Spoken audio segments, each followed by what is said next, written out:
Yeah, I mean, engineers do love Python. You talk to any young engineer right now, and they're learning Python in school, right? That's a little bit. I'm a little too old for that, I guess. So I've got my Python book.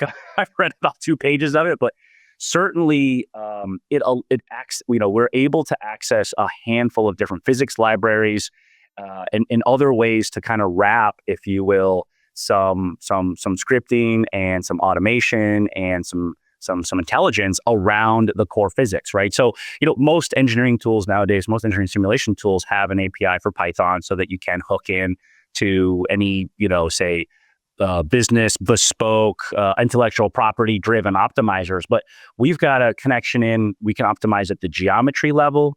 We can optimize at the optical system level. We can optimize because it's CAD based. We can go to the higher system level, and we can even go down to, so say, the texture level, right? So, as we see this trend in miniaturization, we're starting to see the engineering design of some very, very small surface textures, and we can get some sort of macro effects. And we want to be able to optimize on all those scales, right?